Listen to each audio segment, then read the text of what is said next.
Kak, kenapa kita bisa melihat dan bagaimana prosesnya sehingga kita bisa melihat?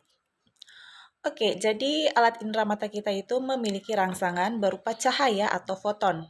Cahaya kemudian akan masuk ke bagian atau struktur mata yang disebut dengan kornea mata.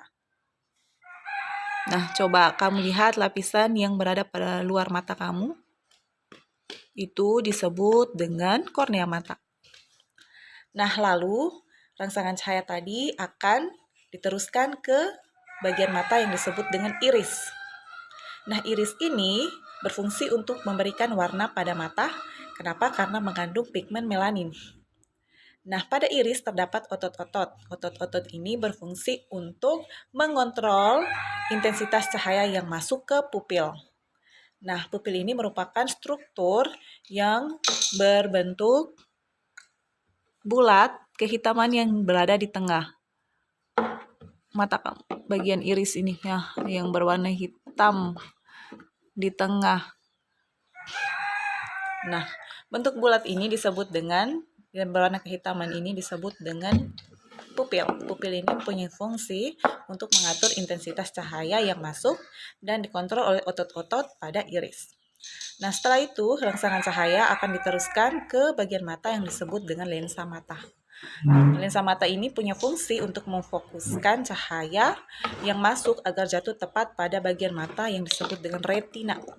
Dan retina ini merupakan bagian atau struktur mata yang amat sangat penting karena terdapat sel-sel reseptor mata atau fotoreseptor. Sel-sel reseptor ini punya fungsi untuk mendeteksi rangsangan cahaya.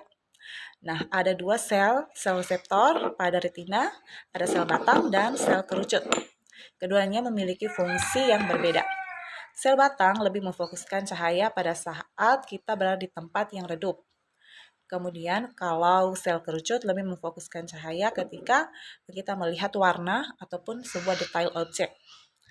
Nah, kemudian rangsangan cahaya ini akan diubah menjadi sinyal listrik. Sinyal listrik ini kemudian akan dibawa oleh saraf optik menuju ke otak. Di otak, informasi atau sinyal listrik ini kemudian akan diproses, diolah, dan diterjemahkan pada berbagai area di otak kita. Sehingga kita bisa melihat.